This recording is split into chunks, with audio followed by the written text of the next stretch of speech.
Buenas tardes, compañeros y compañeras. Los saludo con mucho gusto. También saludo a nuestra docente, la doctora María Guadalupe Domínguez Moreno, quien nos está aportando sus conocimientos en la clase de Seminario de Casos en Defensa y Litigio Oral 1 de la Universidad IEXPO, de la cual somos estudiantes. Hoy quiero platicar con ustedes y hacer una reflexión sobre la víctima,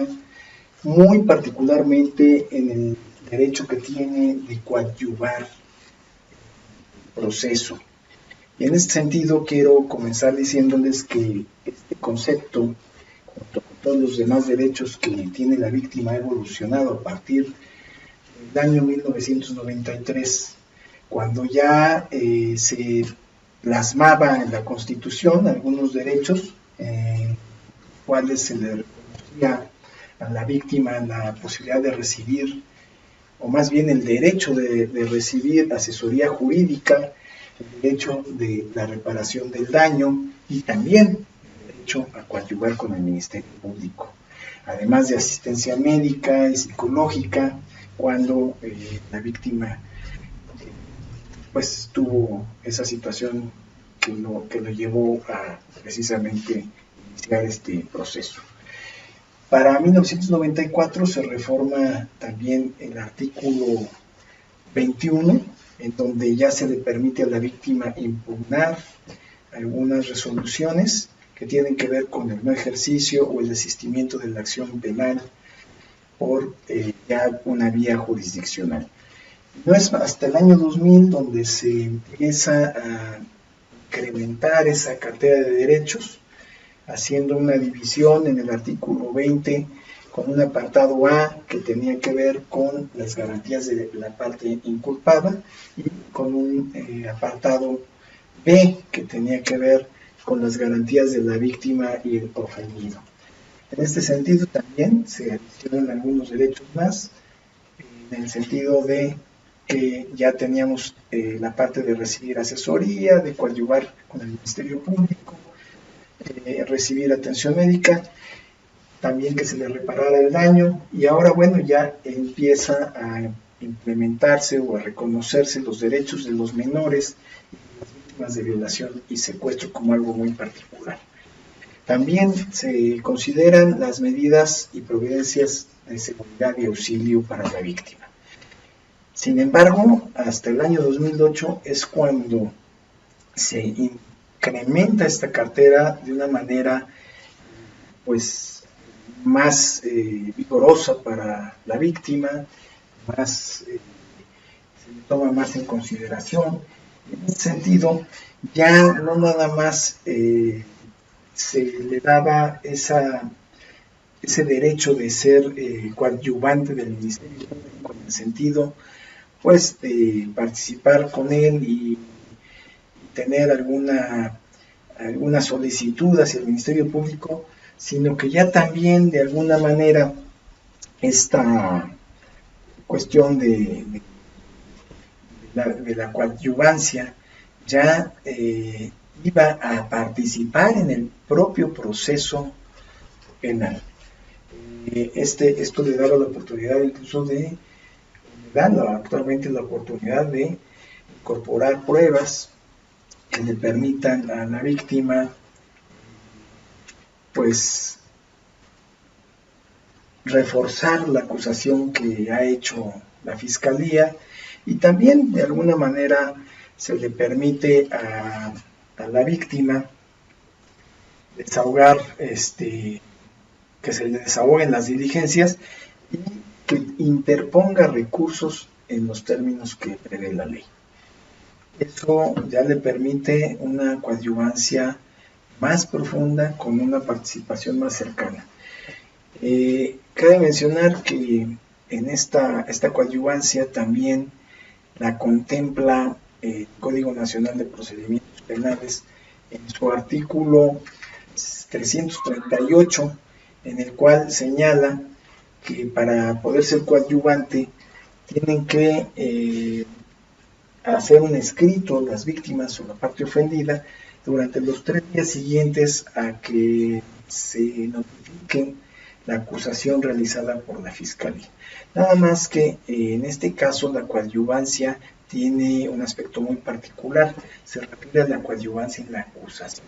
Entonces, aquí hay que distinguir un poquito lo que es la coadyuvancia según el artículo 20, apartado C, fracción 2, en donde le permite a la víctima, pues, tener una participación en el proceso, le permite aportar pruebas, le permite incluso hacer algunas, promover algunos recursos cuando se requieran, particularmente en el sentido de que estos estén pues dejando de satisfacer cuando algunas decisiones de este proceso jurisdiccional dejan de satisfacer o pueden tener alguna inconveniencia en la reparación del daño. Entonces, es diferente a lo que señala el artículo 338 del Código Nacional de Procedimientos Penales, que se refiere precisamente a la coadyuvancia en la acusación. Y aquí, pues, sí hay un plazo, son 3 días, a diferencia del artículo 20, que la coadyuvancia se da desde el momento que comienza la investigación por parte del Ministerio Público. Acá no, acá son 3 días posteriores a que se haga la notificación de la acusación realizada por la Fiscalía. Y además, en ese escrito también tiene la oportunidad de señalar los vicios que han ocurrido o que se incorporaron a esa acusación por parte de la Fiscalía. También puede ofrecer los medios de prueba que se requieran para fortalecer esa acusación realizada por el Ministerio Público, y también en ese mismo escrito tienen la oportunidad de solicitar el pago, la cuantificación de la reparación del daño. Ahora bien, en el artículo siguiente, que es el 339 también del Código Nacional de Procedimientos Penales, se estipulan las reglas generales para la coadyuvancia. Bueno, en este sentido, se dice que deben ser aplicadas a la coadyuvancia, a la parte coadyuvante, todas las condiciones y formalidades previstas en la ley. También hay que señalar que esta coadyuvancia no altera las facultades que concede el mismo Código y la propia Constitución, ni exime al Ministerio Público de responsabilidades en cuanto al procedimiento penal. Por otro lado, hay que también hacer notar que la víctima, aun cuando no sea coadyuvante o no haya hecho ese escrito de coadyuvancia en la acusación,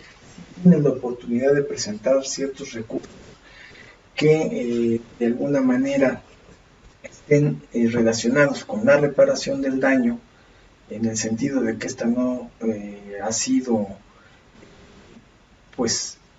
la esperada o ha perjudicado la solicitud de esa reparación del daño, y también aquellas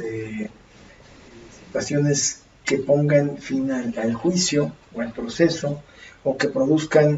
se produzcan en la audiencia de juicio, siempre y cuando se haya asistido por parte de la víctima o ofendido y su representante legal o jurídico. Ahora, ¿en qué momento se puede constituir coadyuvante? Pues bueno, ya vimos 2 puntos. El primero es que según la Constitución, desde la parte de investigación, desde que se comienza la investigación por parte del Ministerio Público, se puede convertir en coadyuvante. Y en cuanto a la coadyuvancia en la acusación, pues ya también vimos que para poder ser coadyuvante en la acusación tiene que hacer un escrito durante los 3 días siguientes a haberse notificado la acusación por parte de la Fiscalía. Entonces, no hay que olvidar que son 2 aspectos diferentes, 2 momentos de coadyuvancia diferentes, pero que de alguna manera suman a los derechos de la víctima. Esta coadyuvancia pues tiene que ver con aspectos muy particulares, son la ayuda y la contribución a todo lo que tenga que ver con ese procedimiento penal que se está llevando a cabo. Desde la aportación de pruebas, la exigencia por parte del coadyuvante a la fiscalía para que haga su trabajo adecuadamente, para que haga la acusación correcta, y durante el proceso también, en el sentido de que se esté realizando el proceso como señala la legislación, la posibilidad incluso de incorporar algunas impugnaciones que se requieran por cuestiones de pues violación de los derechos de la víctima, en este caso por parte del Poder Judicial o del propio Ministerio Público. Bueno, ahora bien, esta coadyuvancia no puede ser obligatoria, tiene que ser voluntaria. Sin embargo, vamos a recalcar que es muy importante que exista, porque finalmente el Ministerio Público depende de que la víctima u ofendido aporte ciertos elementos, ciertas pruebas, que participe incluso en el proceso para señalar si el camino que ha vivido la víctima o ha resentido la víctima se está considerando adecuadamente. ¿No? Pues para señalar esos errores tanto por parte de la Fiscalía como por parte del proceso jurisdiccional en su momento. Por otro lado, es importante que esta coadyuvancia considere precisamente al asesor jurídico, porque el asesor jurídico es precisamente la persona que puede tener esa presencia de la víctima u ofendido y que además posee conocimientos en el ámbito jurídico,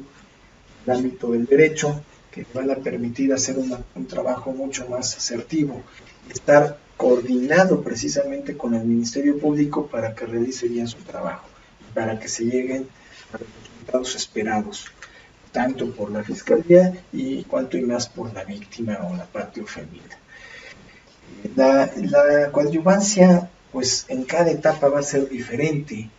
hablando de la investigación, los datos, los argumentos, los hechos que se cuentan. Bueno, más adelante, por ejemplo, en la etapa intermedia, pues estaremos hablando de otro tipo de coadyuvancia, que es la coadyuvancia en la acusación. En la etapa de juicio habrá otras situaciones que tengamos que también considerar, como por ejemplo que se hayan considerado las pruebas que se incorporaron o por lo menos que se hayan tomado en cuenta para llevar a cabo el proceso, y si no se aceptaron, bueno, que sea en sentido pues apegado al derecho. Entonces, pues sí, es importante que la víctima participe, es importante que considere cada etapa como un momento particular o especial y que esté asesorado por una persona que conozca el derecho y le permita a la víctima pues alcanzar ese resarcimiento o esa reparación del daño. En general, creo que ha habido una evolución muy amplia en términos de derechos, y esta parte de la coadyuvancia creo que a partir del 2008, en donde se permite coadyuvar en la acusación y no nada más en el sentido y ser parte del proceso, no nada más en el sentido de estar cercano a un ministerio público, aportar elementos a través del Ministerio Público. Ahora, a partir del 2008, se pueden hacer de manera más directa. Se puede presentar escritos como es la acusación coadyuvante. Creo que México se ha puesto las pilas y ha evolucionado tanto en el sentido constitucional como en las leyes reglamentarias o las leyes secundarias que permiten de alguna manera fortalecer todo este bagaje jurídico. Pues bien, compañeros, muchísimas gracias. Espero que esta plática elimine algunas dudas y que de alguna manera pues sea nutritiva en sentido conceptual y académico para todos nosotros. Muchísimas gracias y que les vaya muy bien a todos en estas actividades de la Universidad IEXPRO. Muchas gracias.